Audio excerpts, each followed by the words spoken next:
being helped by government financing. But attorney Cora Walker is a Harlemite who knows that some corporate dreams wake up disappointed. The idea dawned upon me, and really starting in the question of the riots, because the riots hit here at 64, that in talking to the people on the street, they felt they didn't have anything. They didn't own anything.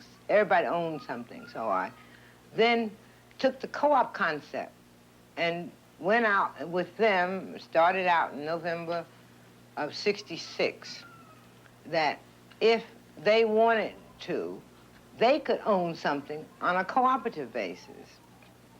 So then we took a sound truck, started out 145th Street and 8th Avenue, and said, if you're interested in finding out how you can buy shares in a supermarket that you own. And we were flooded with people. The store opened June 4th of 68. They voted to name the store Harlem Co-op Supermarket. People used to ride by just to see the store. But the beautiful part was the stockholders.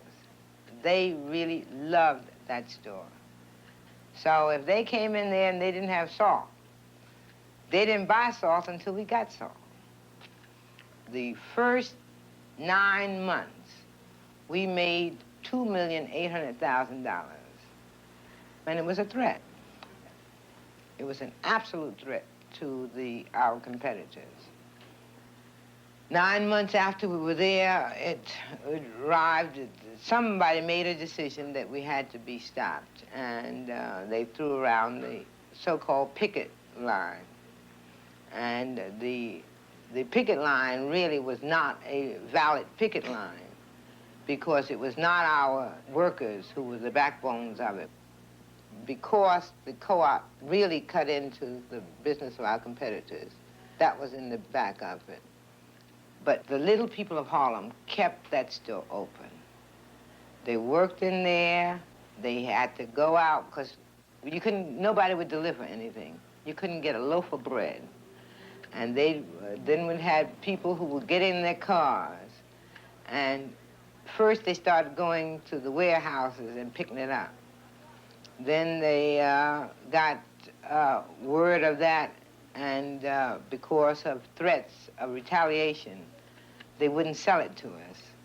So then we developed, it would be a young mothers program, any name, but we'd meet the bread trucks and buy bread from the bread trucks, and then they bring it in on in their cars, and then they sell it to themselves. But we had 16 picture windows, and those 16 picture windows were broken 15 times. The police were never able to find anybody at any time. Both of my sons at that time were in college. And of course, when they came home in the summer of 69, they were right there at the store helping out whichever way they could. And they came to me and said that they had been told that if they did not convince me to walk away from the supermarket, that they were going to be without a mother. So at that point, the Panthers were dying and itching to retaliate with violence.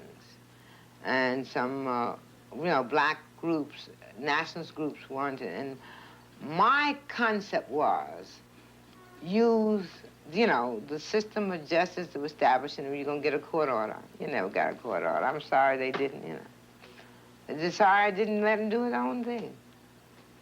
But the store closed in March of 76 because through all of this, they just were inundated with debt and financial failure not because they couldn't run a store, not because they could not run a supermarket, but because they were not able to deal with the inner workings of the food industry.